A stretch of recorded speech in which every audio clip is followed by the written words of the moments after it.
President Trump captured the nation's attention last night during his first State of the Union address of his second term. The president declared a golden age of America has begun. He also touted achievements on the economy, crime, immigration, foreign policy, and more in a record-setting speech. However, that speech and some of his claims were met with protests and pushback from Democrats. So we have our Tracee Wilkins live on Capitol Hill with a breakdown from both sides. Good morning to you. Good morning, Millette. It was the longest State of the Union speech ever, beating the record previously set by President Trump.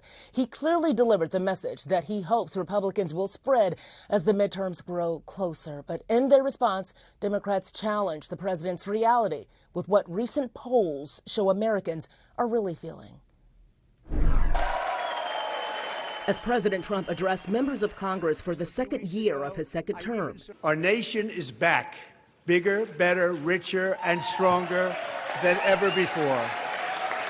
Divisions between the two parties were evident, especially on issues like the state of the economy. They caused and created the increased prices that all of our citizens had to endure. You caused that problem.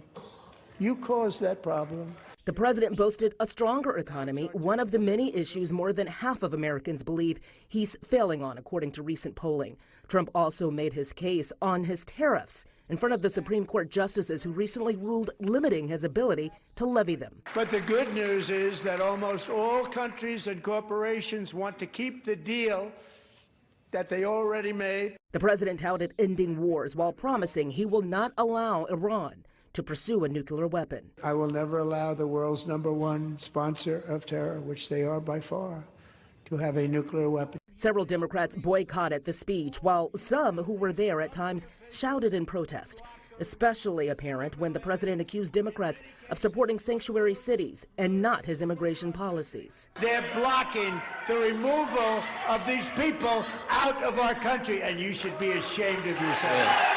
It was a point Virginia Governor Abigail Spanberger addressed in the Democratic response. Our president has sent poorly trained federal agents into our cities, where they have arrested and detained American citizens and people who aspire to be Americans, and they have done it without a warrant. Spanberger also countered questioning if Americans are the ones who are benefiting most from the president's policies. The scale of the corruption is unprecedented.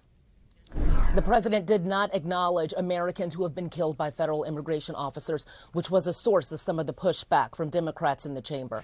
With so much division on display between the parties, there was a moment when both sides of the aisle agreed and Democrats applauded, and that was when the president called for the passage of a bill to end insider stock trading by members of Congress. Millette?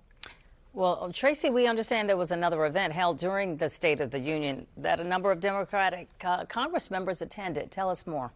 Yeah, a group called Defiance.org held a State of the Swamp event last night in D.C., with the organizers saying that this was a public rebuttal to the president. The event included some Democratic members of Congress. Minneapolis Mayor Jacob Frey and actors Mark Ruffalo and Robert De Niro were among the many who attended. Millette, back to you in the studio. All right, Tracee, live on Capitol Hill this morning. Thank you.